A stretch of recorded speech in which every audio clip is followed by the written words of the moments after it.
Mina dengu ernai, eta horrela bizitzen gera sortuz gure auke. Eskerrik asko arratsaldeon danori. A ber, goizean aipatutako kontzeptu batzuk errepikatu barik, goazen aurrera. Bueno, principios, demografia eta euskera. Demografiaren oinarriak edo esparruak zehazteko orduan, batez be lau kontzeptu ditugu. Alde bat ditugu barne faktoreak, demografiaren barne faktoreak, eta demografiaren kanpo faktoreak. Barne faktoreak, jaiotza tasa eta heriotza tasa. Bi faktore horien arabera mugitzen da demografia alde batetik eta bestetik kanpo faktoreak. Immigrazioa eta emigrazioa. Batez be, lau faktore horien artean mugitzen da demografia. Bueno, kontua da, euskararen kontzeptua tartean sartzen badugu, zer? Zeintzuk dira, lau faktore horiek dira importanteak? Bueno, batez be, lau faktore horietatik, azpimarratu behar dira, alde batetik jaiotza tasa, eta galdegaia jartzen dut gero azalduko dut zergatik, eta immigrazioa. Bueno. Jaiotza tasa eta euskara. Principio, zergatik pentsatzen dugu jaiotza tasa garrantzitsua dela euskararentzat. Principios, bueno, Euskal Herritarron kopuru osoagatik, hau da, jaiotza tasa jaisten bada, principios, Euskal Herritarron kopuru osoa beruntza jungo litzake denporan zehar, bueno, hori faktori interesgarria izan daike herrialde batentzako, baina euskararen ikuspegitik bigarren mailakoa, ez? Hau da, euskaldunon gehiago edo gutxiago izan da, horrek berez ez da zuzen eragiten euskerak indar gehiago edo gutxiago ukitzeko gure artean, ez? Baina badago beste kontzeptu bat. Intuitiboki denok lotzen dut dugula, ez? Jaiotza tasak eragina duela immigrazioan. Buruan horreko, hemen gutxiago bagara, kanpoko jendea beharko dugu, beraz horrek eragingo dau zuzen euskararen etorkizunean. Intuitiboki denok pentsatzen dugu hori. Denok pentsatzen dugu, beraz, migrazioa eta jaiotza tasa zuzen loturik daudela. Eta horrezegatik, bueno, migrazioa pentsatzen dugu eragin zuzena duela euskararen sustapenean, euskararen etorkizunean, goizean aipatu diren zifren arabera, batez be jaio berrien kasuan, ikusi dugu, bueno, uste komentatu dugula, ez da? Ba, Eustaten datuen arabera, gauza da oroar biztanlegoan atzerritarrek duten pisua, baina jaio berrien artean, oroar familia atzerritarreko umeak 28 dira ja, eta 40 adibidez Araban. Orduan, hitz egiten gara oso zenbaki potoloetaz, argi dago horrek euskeran, eta batez be ja ikertzen hasi da hezkuntza sisteman, ondorioak oso importantiak izango direla. Bueno, orduan, intuitiboki pentsatzen dugu, migrazioak eragin zuzen eukiko dauela euskararen etorkizunean, eta hori lotzen dugu, zerekin? Ba, jaiotza tasarekin. Baina holan da, galdera, ez da. Bueno, eta guk dialektika hori apurtzen ari gara, ez? Gure ustez, jaiotza tasa ez dalako immigrazioaren arrazoia. Bueno, gure ustez, edo honik ustot oso argi dagoela, ez da. Jaiotza tasa ez bada, gero azalduko dugu gehiago, ez bada immigrazioaren arrazoia, orduan euskera eta demografiaren kontuan, immigrazioa da benetako erronka, eta ez jaiotza tasa. Zer gertatzen ari da hezkuntzan? Batez be, kontzeptu horiek hezkuntzan hasi dira lotzen. Hezkuntzan gauza diferenteak gertatzen ari dira. Hezkuntzan alde batetik jaiotza tasaren jaitziaren ondorioz ikasle gutxiago dagoz. Eta bestetik, immigrazioaren ondorioz, ontsa aipatu ditugun zenbakien ondorioz, familia atzerritarreko ikasleen proporzioa askoz gehiago, askoz handitu da, eta beraz, krisia dator euskal hezkuntza sistemara. Baina bi krisi diferenteak dira. Ez da krisi bardina. Hau, jaiotza tasaren ondoriozko krisia, ikasle gutxiago eukitzearen krisia, krisi operatiboa da, krisi estrukturala, krisi enpresariala nahi badozue. Euskerarekin lotutako krisia bestea da.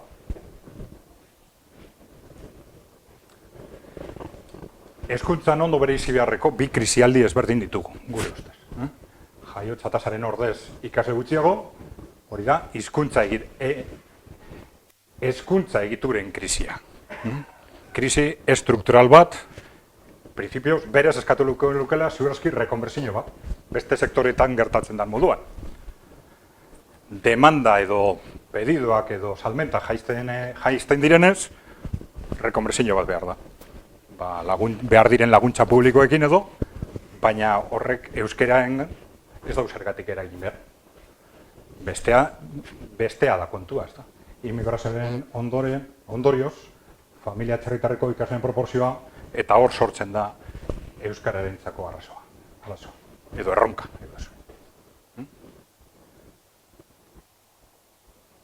Bueno, beraz, benetako erronka euskararen ikuspegitik, hezkuntzaren ikuspegitik, hezkuntza beste erronka bat deko, baina benetako erronka euskara eta demografiaren kontuan immigrazioa da benetako erronka, ez jaiotzataz. Eta, beraz, hor nabardura batzuk egon daitezke, baina azterketa zentratzeko immigrazioan zentratuko naz. Utziko dut albo batera jaiotzatasarena, natalidadaren kontu guzti bai. Kontua da, hitz egin dezakegu lasai migraziori buruz. Askotan gertatzen da, batzutan gizarteetan importantenak diren gai buruz ez dela hitz egiten. Edo ezin da hitz egin. Baina ezke askotan alderantziz gertatzen da. Importantenak bihurtzen direla ez dalako hitz egin. Hitz egiten ez denez, arazo horiek ez dira bideratzen modu razional baten, eta azkenean hasten dira pusten lehertu arte. Batzu askotan modu txarrean. Bueno, guk uste dugu batez be hitz egin behar dela horretaz. Eta modu razionalean aztertu eta bideratu. Horrek eskatzen dago. Gure ustez argi eta garbi ezberdintzea alde batetik. Personen giza eskubideen azterketa, personekin lotutako gaiak immigrazioaren kontuan, eta migrazioa fenomeno moduan, gertaera gisa. Gai diferenteak dira. Migrazioa berez fenomeno moduan, izan leike positibo edo negatibo, bai jatorrizko herrialdentzat, edo Euskal Herriarentzat, kasu honetan. Eta hori da azterketa bat, eta beste azterketa bat, dira personak, personen giza eskubideak, eta bar. Eta azterketa biak, banandu behar dire. Azterketa serio eta razional batekin nahi badugu. Eta hori edabidetan ez da egiten, dana nahazten da, hori nahazten da tabu arraro batekin, azkenian gaiak ez dire razionalizatzen, eta gero datoz normalen etorten diren, hortik etorten diren arazoak. Bueno, esan dugu, jaiotza tasa ez da migrazioen arrazoia. Baina, edabideen etengabeko mezua ez da hori. Jaiotza tasaren jaitziaren ondorioz, atzerriko langileak behar ditugu. Goizean entzun dugu. Behar dugu. Atzerriko langileak behar ditugu. Eta gauza biak lotzen.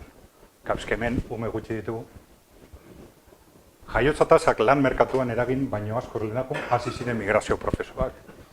Hala ere. Horran hasi ziren atzerriko langileak ekartzen, hemengo jaiotza tasaren ondorioak igerri baino askoz lehenago. Alde batetik. Bestaldetik, migrazio masiboa jarraitu du, naiz eta langabezi tasak Europako altuenak izan. Orduan nun dago harremana hemengo jaiotza tasa, hemengo langileen behar teoriko hori eta atzerriko immigrazioen artean. Ez dago. Bestaldetik, etorkizunera proiektatuta, biztanle gutxiago egotia ez da arrazoi bat atzerriko langileak behar izateko. Guazen hori, sakontzea. Biztanle gutxiago izango litzake, ikusi dugu orain arte ez dela izan arrazoi bat. Etorkizunera begira, biztanle gutxiago izango litzake immigrazioaren arrazoia, biztanle gutxiagoa daude, bai egia da, langile gutxiagoa dauz. Baina baita ere, enpresari gutxiago, enpresa gutxiago. Eta horrezen esan gura da, langile gutxiago behar direla. Epertainera, 2000 izatetik, demagun, pasatzen garela, 2 milioi izatetik, 1,5 milioi izatera pasatzen gara. Baina, eta, langile gutxiagoekin, baina enpresari gutxiekin, enpresa gutxiekin, behar gutxiagorekin bebai. hori berez ez da arrazoi bat kanpoko langileak behar izateko. Zer gertatzen da, baina hedabideek etengabe lotzen dituzte jaiotza tasa eta migrazioa. Etengabe. Hemen dago El Paisen artikulu bat, baina da adibide bat, ze hori egunero entzuten dugu. Hau da maiatzekoa uste dut. Maiatza, kainekoa. Erderaz, la inmigración compensa la baja natalidad y acerca a España a los 47 millones. Compensa la baja natalidad. Compensa. Azken urtean, Espainian 300.000 inmigrante atxerritar. Eta langabezi tasa 14,8. ¿Qué compensa? Espainiak ez zuen inolako beharrik kanpoko lana ekartzeko. Jaiotza tasa basua konpensatzen du immigrazioak. Hori ez da egia. Ez da egia. Orduan zer gertatzen da migrazioarekin? Gertatzen da interes nabariak dagozala horren atzetik. Lehenago, ez da elkartasunaren ondorioa. Hori da, fenomeno ekonomiko bat argita garbi. Bigarren, ez da beharrezkoa ekonomiaren aldetik edo jaiotza tasaren aldetik. Interes, gure ustez, interes korporatibo nabarien ondorioa baizik ez da. Zein da migrazioaren helburuak? Eskulan merkea lortzea. Eta besterik, eskulan merkea. Zergatik kontratatzen da atzerritar bat? Merkeago dalako. Lehen goizian esan da, eren bat, bueno, kasu goizian diferente izango da, baina eske, persona bat kontratatzea euneko 20, euneko 30 merkeagoa, soberan da, negozio baten etekinak pusteko. Eskulan merkea lortzea, lansariak murrizteko. Murriztu izan leike jeitzi, oio zein leke ez igotzeko. Ziurtatzeko ez direla igotze. Eta horrela enpresarien etekinak sustatu. Azterketa hundirik ez da behar horretarako. Hori da guztiz logika nabaria, naiz eta inunez izan. Historia pur bat egiten badugu. Principios, esan dugu moduan. Gauza nabaria da, merkeagoak direlako kontratatzen dira langile herritar. Beraz? Horren atzian dagona hori da, besterik ez. Baina eske prozesu hori errepikatu da kapitalismoaren hasieratik. Ez da berria. Zego masiboa kapitalismoan gertatu dira kapitalismoaren hasieratik. 18. mendearen amaieratik. Eta kasu guztietan prozesu hori aztertu danean arrazoi horiek agertzen dire. Eta Marxek egiten dituen analisi guztietan Irlandaen kasuan, Inglaterran kasuan, Estatu Batuen kasuan, pues etengabe errepikatzen da. Zein da helburua? Hori noke antolatzen ditu hori, enpresari hondiek.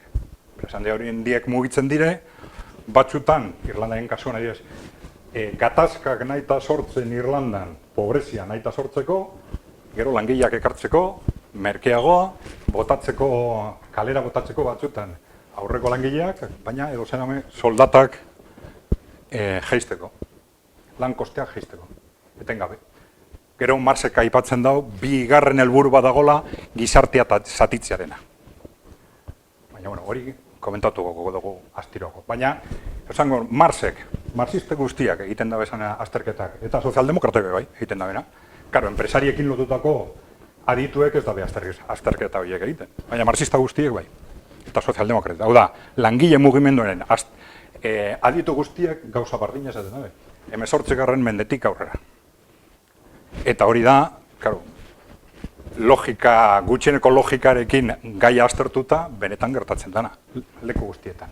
Herrialde industrializatuetan gertatzen dire migrazio prozesuak horrezagatik gertatzen dire. Lan sariak murrizteko. Bueno, esaten ari nena. Lehenengo helburua hori da, lan sariak murriztea. Baina, zer gertatzen da, enpresariak segituan konturatzen dire, bigarren helburu bat dagoela, oso importantea, gizartea zatitzea. Eta Marxek eta sozialdemokratek eta 19. mendean, behin eta berriz kontatzen dabe, nola enpresari bardina dagoz prozesu bien atzetik. Alde batetik, hasieran ekartzen dabez langileak, lansariak jeisteko, eta enpresari bardinak hasten dira finanziatzen batzuk eta besteen erakundeak eta batzuk besteen aurka jartzeko. Eta hori Estatu Batuetan, etengabe hori egin zuten Inglaterran, inglesak eta irlandesak elkar jotzen, eta atzian, bai batzuen atzetik eta besteen atzetik, enpresari handiak zeuden. Lehenago mugimendua soldate jeisteko, bigarren mugimendua langileak zatitut eukitzeko.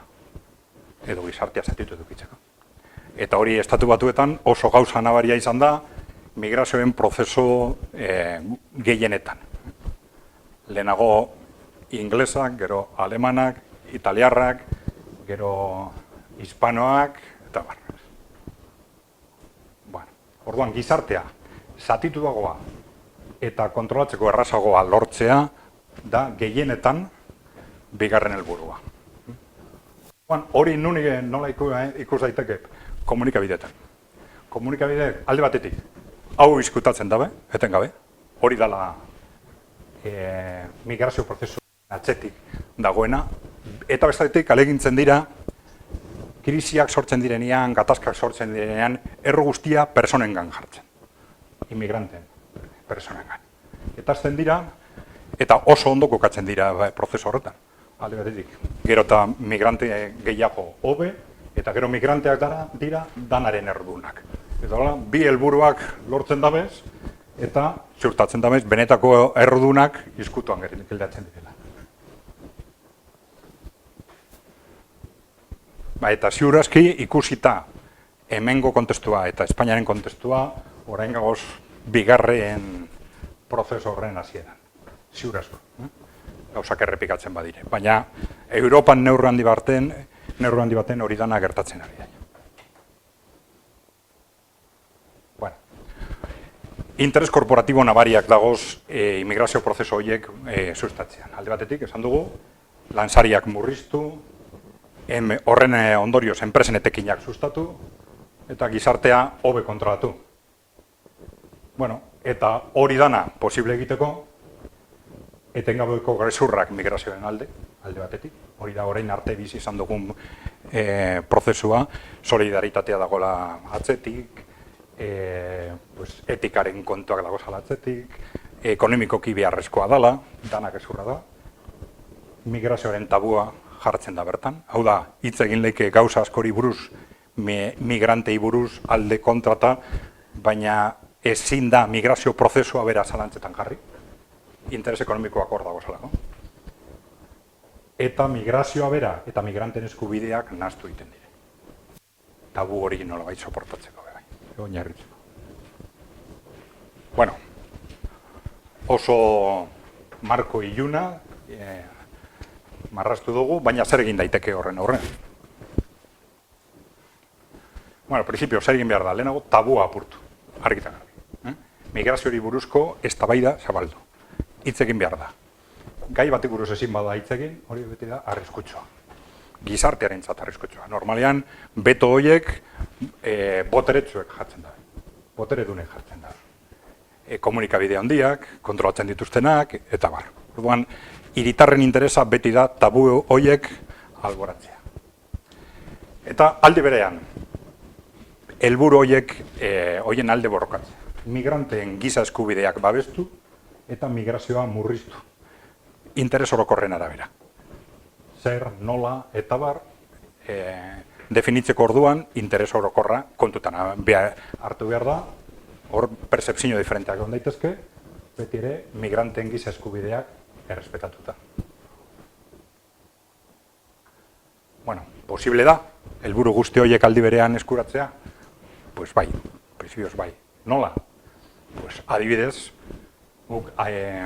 aukera eta jarraitzen diren politika diferenteak aztertu ditugu eta momentuz ikusten dugu oso irtenbide erraza enpresak zergapetuz. Hau da, hemen honeko arazoa zein da, enpresariek atzerriko langileak kontratatzen dabezanean lortzen daben lukrua, gehiagizko lukro handiegi hori, hori konpentsatu nolabait. Zerga baten bitartez. Hori izan leike oso modu teknikoa eta razionala prozesu horiek berbideratu nahi bada. Kontua da, teorian horren erraza bada, zergatik ez da egin orain arte. Bueno, blokeoren jatorria, alde batetik, esan dugu moduan, enpresaria handien interesak hor dauzelako, eta ez dugu aztu behar, batez beak, azken 40 urteetan enpresaria handiek gero eta boterea handiago dauki Europa osoan. Eta baita ere, komunikabideetan, hori oso importantea da, komunikabideetan, baloretan, eta bar. Hori kontrolatzen dabe, zer dan tabu, zer ez da tabu, zer da ona, zer da txarra, zer da eskerra, zer da eskuma, eta bar. Orduan, hori ez dugu aztu. Enpresaria interesen arabera, sortzen da bigarren arazoa. Tabu mediatikoa. Eta horren aurrean, pasibitatea. Hori da oso gai deigarria. Klase politikoaren pasibitatea. Ze, klaro, askotan, errudunak bilatzeko orduan, oso erraza da, esatia, errudunak argi dago migranteak ez direla. Horiek dira, kaltetuak, donon bezala, jakina, jatorrizko herrialdeak, kaltetuak diren moduan, goizean ikusi dugunez. Baina erraza da izan leike, esatia, errudunak enpresariak dire. Errudunak enpresariak erabiltzen dabe, eta etekinak ateratzen dabe prozesu horietatik. Baina eurek jartzen dabez prozesuak martxan. Hor kontua erdian politikoak dagoz, neurriak hartzeko ala ez. Hori da, igual esaten badugu, enpresariak ez da bezala zergak ordaintzen. Hori txarra da, zerga bat ezarrita dagoelako legez. Baina legeak ez badau zerga bat markatzen, enpresariek jakina ez da ordainduko. Enpresariek etekinaren logika jarraitzen dabe. Dago sartuta sistema kapitalista eta enpresaren logika da etekina bilatzea. Orduan, urrengo pausua ematen badugu, enpresariak errudunak, baina enpresarien markoak definitzen dutena, politikoak dire.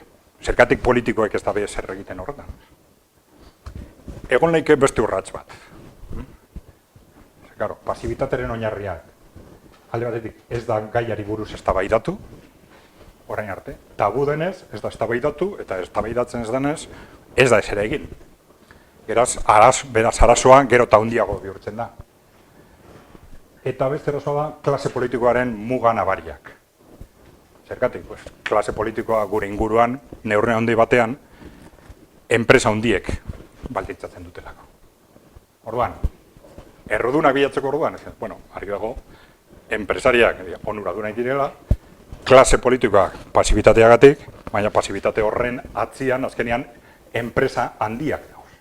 Korporazio handiak, azkenean, horiek dira neurri batean, neurri handi batean, klase politikoaren mugak finkatzen dutena, eta baita ere, edabideetan zabaltzen diren mezuak, baloreak, eta bar. Eta azkenean, horiek arduratzen dire, ziurtatzeko hori dana euren interesen azpian geratzen dela. Hori dana nolabait proposamenetan gauzatzeko, ez? Alde batetik, immigrazioari buruzko azterketa eta eztabaida objektibo eta razionalak piztu eta zabaldu behar dire, lehenbailen. Hor, gai berria denez, kriterio diferenteak gongo dire, valorazio diferenteak, iritziz berdineak, baina zi behar da hitz egiten. Gaur hasi garen moduan, oso importantea da, gaiari buruz hitz egitea.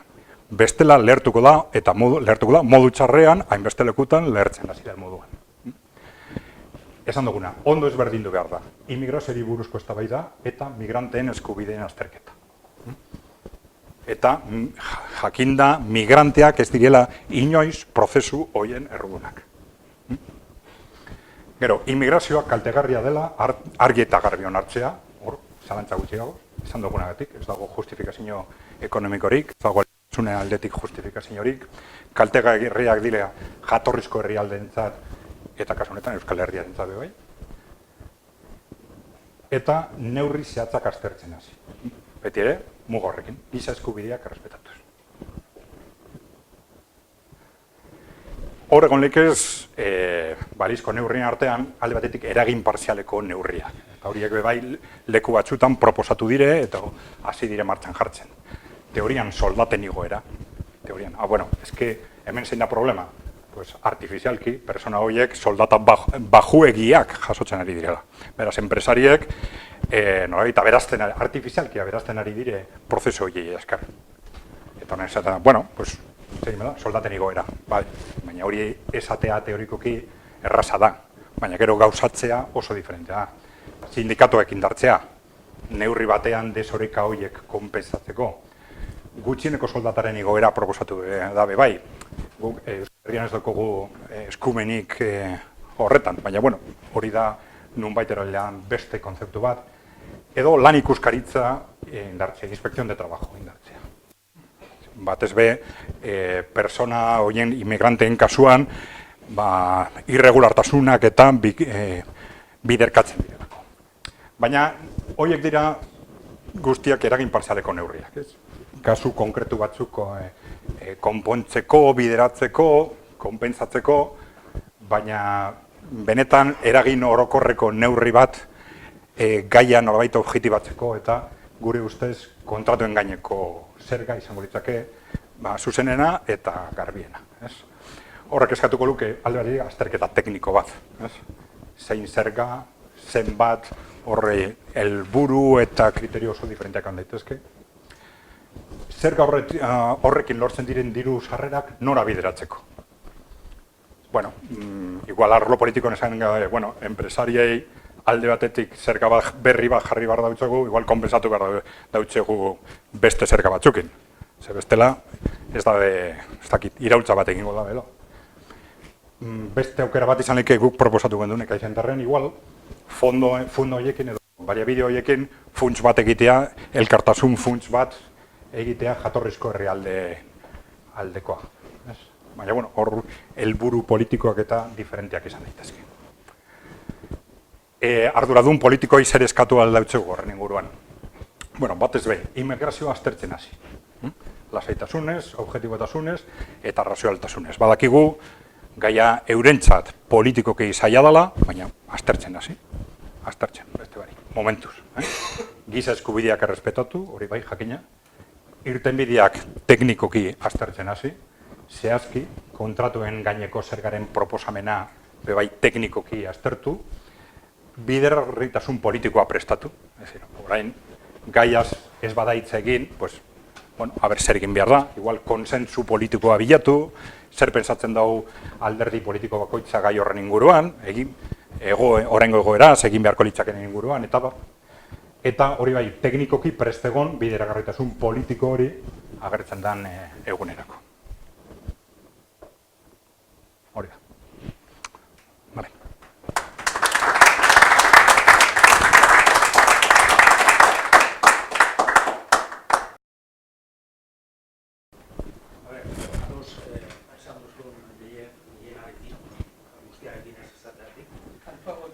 Baina, bai, ados dagoela esan duen gehienarekin, baina aurruaren abokatuaren paperan.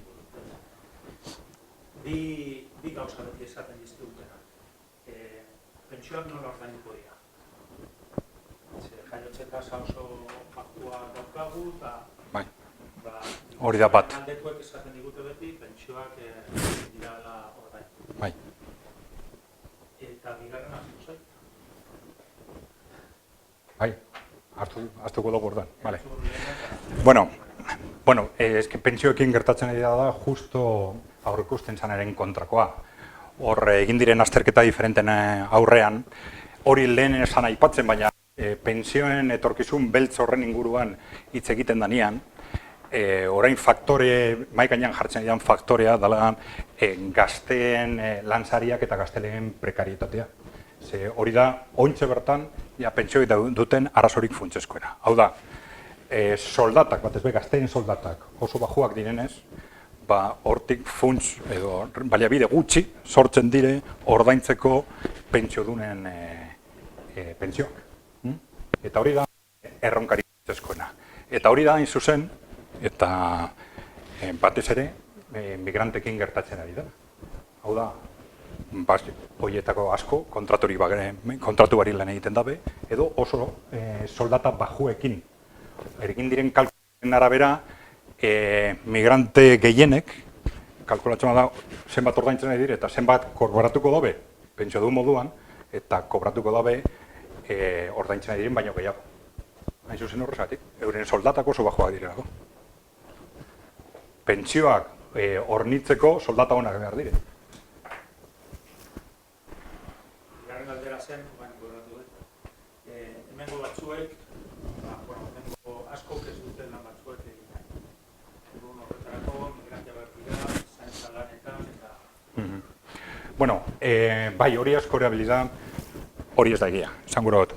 Hemengo batzuk ez dabe baldintza batzuetan lan egin nahi, baldintza batzuen arabera. Hau da, enpresariak esatea, ez dut topatzen hemengo jendia lan egiteko soldata honekin. Claro, baina ez igual 120 gehiago ordainduta bai. Orduan, hor zer gertatzen da, askotan, hasieran hori da beti arrazoia. Hau da, hasten direnean ekartzen atzerriko langileak soldata bajuagoekin prest dagozalako lan egiteko hemengoak prest ez dauzanean. Soldata apur bajoekin. Batzutan gertatzen da denbora asko pasauta, tarte hori, alde hori gero eta handiago bihurtzen dela, eta hemengo langileak gero eta urrunago sentitzen dire lanpostu horietatik. Baina jatorrian hori ez da inoiz gertatzen. Beti da, bueno, ez hemengoak ez da lan egin nahi, baldintza horietan. Lan merkatuaren logikan zer gertatzen da. Hori herrialde batzutan gertatu da, adibidez herrialde komunistetan noizbainka gertatzen zen. Hau da, kualifikazio bako lanpostu batzu, zabor kudeaketan edo, hasi ziren irabazten lizentziatuak baino gehiago. Zergatik, jendeari lanpostu horiek zitzaion gustatzen eta gehiago eskatzen zuen. Orduan, nik badot jendea horretan lan egitea, azten naz gehiago ordaintzen. Hori ez dut egiten, badako lan esku merkea lortzeko aukera erraza badeko.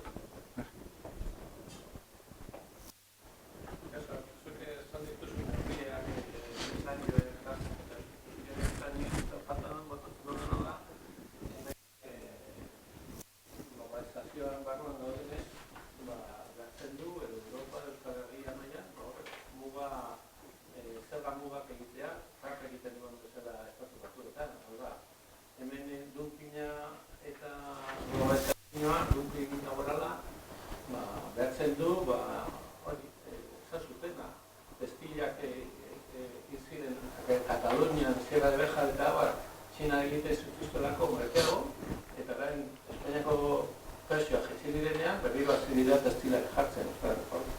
Globalizazioen arazoaren falta, ez daude, zoritxarrez ez daude, mugatuta ez Europa, ez Espainia... Bueno, baina zer izango litzake horren ondorioa. Horre herrialde batzuk Europan hartu da erabakia atzerriko langileak ezartzeko. Eta momentuz ez dira ondoratu, ez? Hor askotan esaten denean, enpresarien aldetik esaten da bene, behar ditugu horren beste langilea, eta hemen ez dagoz. Zuek behar dituzue. Herri honek ez. Herri honetan langile hauek dagoz, eta hori daukosuen gizartea. Gizarte horrek igual enpresari gutxiago behar dauz. Claro, ez konturatu barik sartu gara enpresarien mentalidadea arazo guztiak konpontzeko orduan. Hau da, enpresariek gaitasuna daukiek gehiago inbertitzeko, prinsipioz hauze da, daukosun gizartea, inbertitu hemen. Hor dauko beste arazo bat, arazo negatibo bat da, lanesku merkea etengabe horren erraz lortzearen ondorioa da, enpresariak ohituratzen direla horretan inbertitzen. Eta ez lanpostu kualifikatuetan. Hori hemen gertatu da, 10 urte, ez da esaten, baina junginen horrela, ikeigen inbertitzen, eta batean beruntza, eta jaba gabil 8 urte beruntza, eta inok ez dago esaten, baina oso ibilbide naturala da. Claro, enpresariek ez da faktore bakarra, horrekin lotuta dago, erreforma laborala, langabezia, eta bar, baina, claro, lanesku merkea horren erraz lortzen dabe, oso erraza da, zertan inbertitzen da, turismon, tabernetan, eta gero eta gutxiago teknologian. Hori da, baliorantziko lanpostuak sortzea oso zaila da. Teknologian inbertitzea oso zaila da. Arriskutsua, teknikoki zaila, orain gastua eta hemendik urte batzuetara igual etekina lortzeko, eta horren ordez, honi guztiari esker, bakarrik soldata geisten diru erraz lortzeko aukera badakot, pues badakizu zer gertatuko den, eta gertatu da. Gero eta gehiago, sektore horiek, hor da, sektore ez kualifikatuak puzten dire, eta sektore teknologikoetan gero eta pisu gutxiago dako.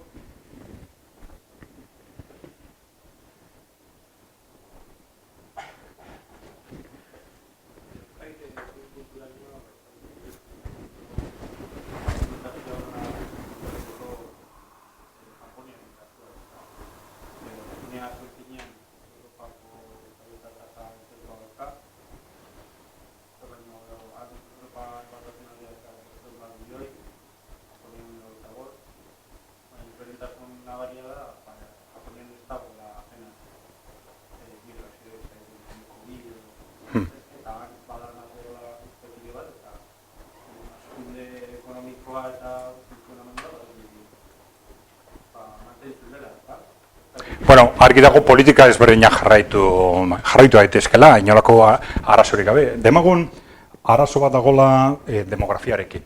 Eta herrialde horrek pisua galtzen duela. Pisua, principios biztanleen kopuraren aldetik, lehen esan dugun moduan, 2 milioi izatetik, belaunaldi bitan edo, milioi terdira pasatzen garela. Horren ondorioz, principios, barne produktu gordina, oro har produzitzen duguna, zuezki, beruntza jongo litzake. Baina errenta per capita ez, hau da, persona bakoitzeko produzitzen duguna ez, eta hori da importantena, jakiteko ondo edo txarto gagozala, hori da kontua. Diciendo, ez, gehiago produzitzeko, bueno, baina norentzat produzitzen ari zara, ez? Ez dago, enpresarien perspektiba kentzen badugu burutik, hor, mugimendu guzti horiek ez dauki esankarik ez bururik.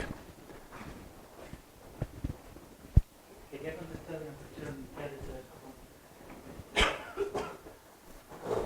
La vida en Japón es horrorosa, es la pena de que te sigue. El problema de los suicidios allí es espantoso. La gente se suicida constantemente, continuamente. Continuamente tienen que pagar el metro, el ferrocarril, porque la gente se tira a las vías. Es una situación aterradora, la desaparición de la vida amorosa y sexual, de la vida solitaria. Hay que hacer un estudio sobre Japón. Y ya en junio pasado el gobierno japonés dijo que no podían continuar más sin incorporar mano de obra, que es una mentira, porque tenían ya mucha gente de Latinoamérica. Ellos habían vivido de traer gente de Latinoamérica, un poco bajo cuerda, la chita callando, pero ya necesitan la incorporación masiva, pero que necesitaban 1,5 millones para empezar y luego en todos los años estarían 3 millones. La pregunta de dónde lo van a sacar, en Latinoamérica ya no hay esa gente. Pero esa es una cuestión que se olvida, que la mano de obra es limitada, ¿no? La población no son 75 millones, son 7.500, cada año somos más viejos, y entonces, pues claro, la situación en Japón es tremenda. Quien lo vive desde dentro, quien vive allí, gente aquí del Estado español que se ha ido allá a vivir, la versión que te da es un poco de película de ciencia ficción de miedo. Gai importante bada ezberdintzea, edabidetan nahazten dabe bai migrazioa eta refugiatuen kasuak, Ipar Amerikaren horma famatu hori, Mediterraneoan gertatzen dara dana, baina Mediterraneoan gertatzen den guztia migrazioaren 1%. Ez da llegatzen, 1% da. Migrazioa gertaera ekonomikoa da. Eta migrantek ez datoz, hori, lantza horietan edo, 1% ez da llegatzen horretara. Baina hori da, gaia dramatizatzeko tresna bat. Eta azkenian, benetako gertaera ez aztertzeko aitzaki bat. Esan duzu, hemen kuadro eta batean, egin dezakegu migrazioari buruz, eta aldera erantzuna zehatzenean izan dut behar dago. Eta beretor barik. Orduan, hortan sartuta eta zenbakietan gauden ez, kalkulatu dut, gainetik bada ere, horreko mendean, 1 milioi bat lagun etorri zaigula kanpotik Euskal Herrian. Ez dugula lortu horiek euskalduntzea. Azken 20 urte hauetan, bere gutxi gora bera beste 3.000 lagun nola izango kanpotik. Ez bakarrik aurrekoak ez ditugula lortu euskalduntzea, baizik eta hauek euskalduntzeko egoera kaskarragoetan gaude, hain zuzen ere esaten ari garen guztiagatik. Horregatik planteatzen dut, eta egingo dugun arren, euskara, euskalduntasuna eta euskalduntzea direla, nire ustez, diru gehien mugitu behar duen industria, eta lanpostu gehien sortu behar duena nahi badugu Euskal Herri euskaldun normal bat eraiki ez. Eta horretarako azterketak bai, baina gero lanari, jarraiko lanari ekin beharko geniotera. Igualazpada botatzen dut, zer gauzak mairatera behar direlako ez da. Bueno, bai, oro har, nik uste oso importante dela gaiari buruz hitz egitea.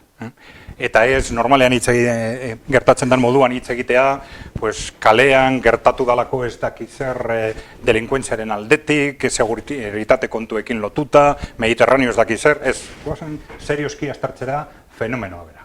Ez dakola harremanik, gauza batekin, besteekin, fenomenoa bera, horren ondorioak, persona konkretuentzat zeintzuk diren, Euskal Herriarentzat, jatorrizko herrialdentzat, eta hor. Nik uste dut hori mugitzen hasten bagara, ja nahikoa da, momentuz. Zein da ekaitzenterren posizionamendua George Soros eta faktore globalistakun eragina hemen Euskal Herrian bizi dugun horrengo egoera? Galdera ederra, ez? A ber, baina galdera da, honekin lotuta? Bai, bueno. Ja. Bueno, George Soros badakizue dela financiero, bueno, multimillonario ospetsu bat, fondoak erabiltzen duela finantzatzeko ONG-ak eta komunikabideak eta bar, prinsipioz politika batzuen atzetik, ez da? Askotan esaten da, dela elite finanzieroren adarretako bat, ez? Badagoz beste batzuk, baina hori da bat. Bueno, Sorosek noizbehinka argi esan dau, berak Europarantzako migrazio masiboaren alde dagoela, eta bera hori dagoela sustatzen. Hora, beste gauza da, jakitea konkretuki horren eraginan noraino ailegatzen da. Eta zen punturaino konkretuki persona horren dirua eta fondoak klabeak dire gai guzti honetan. Badakigu interes horien atzean, prinsipioz, korporazio handiak daudela. Hori badakigu. Hora, korporazio handi horien atzean konkretuki ze personak dauden ala ez zehaztea zailagoa.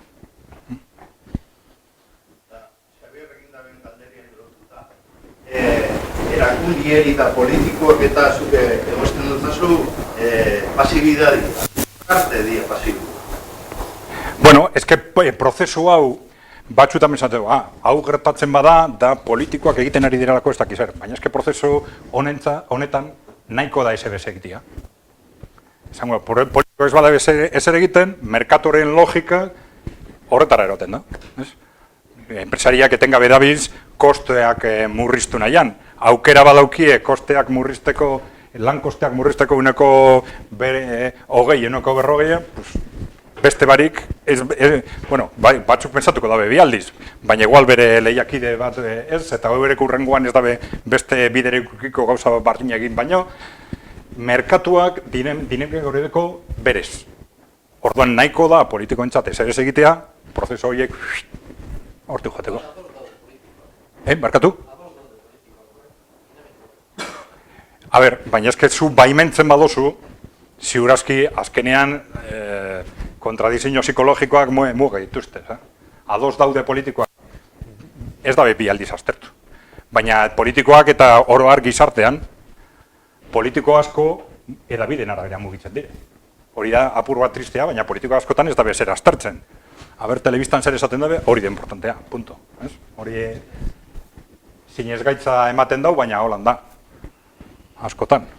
Baina adibidez, immigrazioan aurkako, zurrumurruen aurkako sare bat sortzea hori fasilitatea da?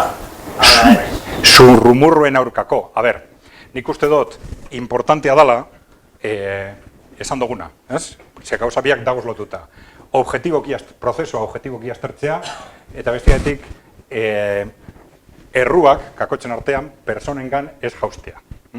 Orduan, gauza biak egin behar dira aldi berean, ze ez badira egiten, gauzak okertuko dira ziur. Ze ikusten ari gara, Europan, gertatzen ari da, leku guztietan, jendea gerota gehiago, amaitzen dira lehertzen. Eta nola lehertzen dira? Pues batzutan lehertu leikez, gaiak ondo prozesatuta badagoz, gauzak objetiboki aztertuta, lehertuko dira modu objetiboan. Bueno, problema konpontzen. Baina nola eztabaida oztopatuta dago, lehertuko dira nola? Pues korporazioen alde. Zer da lehertzea korporazioen alde? Pues lehertzea inmigranten personen kontra. Eta hori sustatuko dabe. Eta batzuek esaten dabe, gertatzen ari dela, igual da, atzean estrategia bat algolako, Europa osoan gobernu igual fascistak, erdi fascistak edo, nolabait oinarritzeko. Hori lortzeko modu bakarra dala desestabilizazio, prozesu honen bidez, desestabilizazio orokor bat lortzea, eta gauzak lehertzen direnean jende askatzea. Gobernu indartsu bat behar dut, pum. Hori da batzuen teoria, Baina, komplikatua da, baina praktikan, emoten ari diren pausuak, ez da baztertzekoa. Poto. Itzaldian faltako da adibidez, milak gazte joan dira Euskal Herritik, Euskaldunak, talento duen jentea. Zer proposatzen da, horiek adibidez, ona, ekarteko barriro, edo gazte gehiago, Euskaldun gehiago, ez joateko. Bueno, a ver, hori ondo aztertu behar da, baina adibidez, kokatzeko apur bat eztabaida. Azken egunotan, horren inguruko eztabaida bat egon da komunikabideetan, zer gazte horiek kanpora joatearen arrazoien inguruan. Hori ikusi duzu eta hori sorpresa bat izan zen, Deustuko Unibertsitatearen Orkestra Institutuak atera zuen txosten bat, esan ez dala egia, emon diren arrazoiak, benetako arrazoia da, hemengo soldatak txikiegiak direla. Hori izan da. Eta aste honetan atera dira Confebasketik, esan ez guk esaten arrazoia dukogu, ez dala soldaten arrazoa, hemengo lizenziatuek irabazten da belako 1.500 euro, eta, bueno, guk justo, ez dakit gaur batzu atera dugun txosten txiki bat hori komentatzen. Esan ez, bueno, Confebasken arrazoi horiek ez direla, ez dago zala ondo oinarrituta. Azkenean, esaten da, 1.500, baina ez da bezaten, oin 10 urte 1.000 euren zirela. Esaten, benetan, zeuentzat, eurek esaten da moduan, lanpostu horiek horren beharrezkoak badire, zergatik ez duzuen gehiago ordaintzen. Eta zergatik soldatak jaisten ari dira. Hori lizenziatu berriak, espezialidade batzuetan, zeurentzat, espezialidade teknikoak dira bat ez behin importantenak, ez? Eurek esaten, teknikoak eta ingenieroak. Bueno. Baina 1.500, baina azken 1.000 euron ziren hori 10 urte. Eta horretaz ez da bezer esan. Baina nik ustote herri honetan badaukogu arazo bat mezu mediatikoekin eta enpresariek duten indarrekin lotuta. Izango dute, enpresariek indar politiko eta soziologiko ikaragarria daukie, eta orduan botatzen da mezuak, eta ez daukie filtrorik. Hau da, eurek ez da bez azterketa serioak egiten. Bi aldizpen gauza bat pentsatu, mezu bat pentsatu, eta botatzen dabe jakinda, komunikabide guztia jasotzuko dabela beste barik enpresariak direlako. Adibidez, gai hauekin lotuta, oin urte bete, gertatu, enpresarien, mezu bat. Biztanlegoaren bilakarearen ondorioz, 200.000 langile gehiago beharko ditugu. Pum! Titulu, edabide guztietan. 200.000 gehiago beharko ditugu. Aste bete pasatu zen,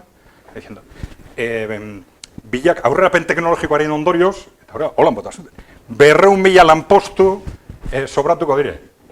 Hau da, 200.000 langile kalera jungo dire. Eta komunikabide guztietan, partapun, errepikatzen gauza bera. Ez dago inolako filtrori. Enpresariak badakie, ez daukela arrazoi berezirik bilatu behar. Enpresariak dire. Los empresarios han dicho que tal, eta ja danak lasai. Orduan, gai guzti horiek filtra teknikoki aztertzea eta oso importantea da.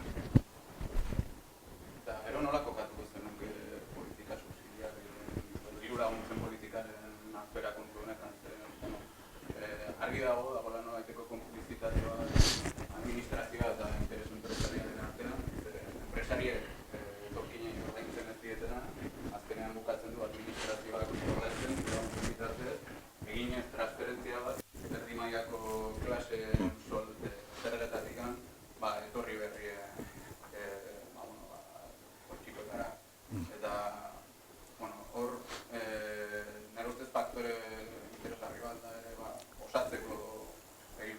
Bai, zuk deinuzuna egia da, ez? Enpresariak, presionatzen da administrazioak, lan esku merke hori mantentzeko, momentuz, zuk ordaindu, nik langile moduan behar arte, ez da? Hori egia da gertatzen dela, baina nik zur jokatuko nuke gai honetan azaldu doanagatik, ez? Zangura, nik uste dut oso importantea dela personen eskubideak errespetatzea alden neurrian, azkenian fenomenoen edo gertaeraren funtsa ez dago hor, eta orduan gai oso nahasia izan leke, laguntzak gora, laguntzak bera aztertzea, aber zer dan benetan merezi dabela, ez da bena merezi, nun dagoen iruzurra badau, hori beste kontu bada, ez da?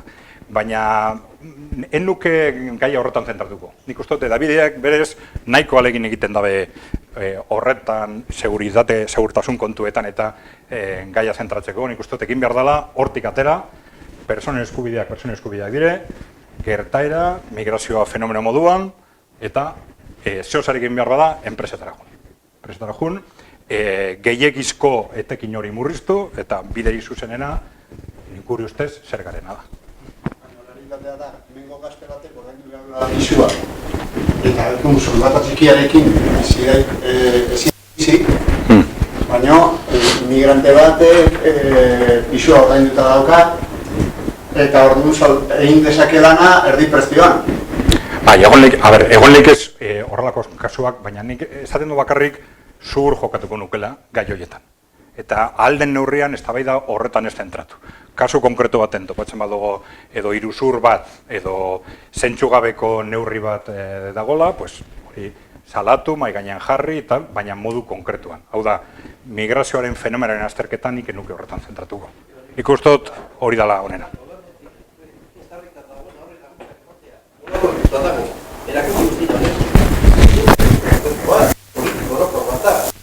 Bai, baina politika hoien barne, baina politika hoiek guztiak ez dira zentzugabekoak izango, ez da? Gongo dira laguntza batzuk logikoak, beste batzuk ez?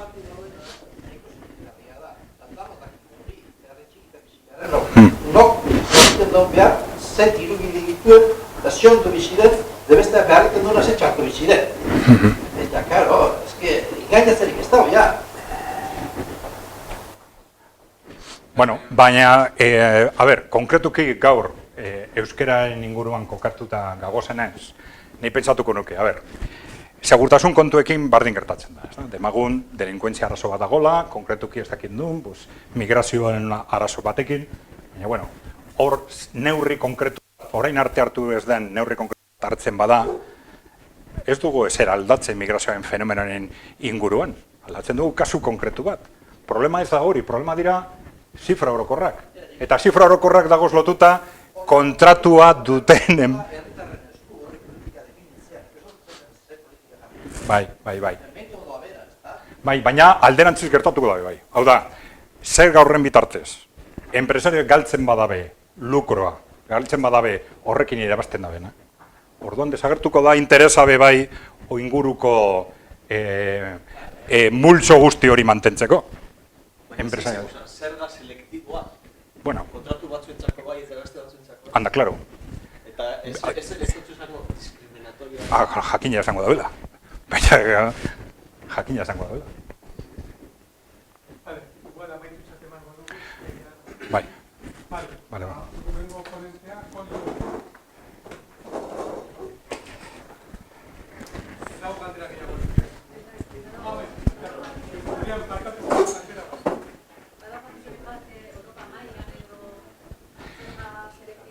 Bai, badagoz adibide asko, ze oso politika diferentea jarri direnak.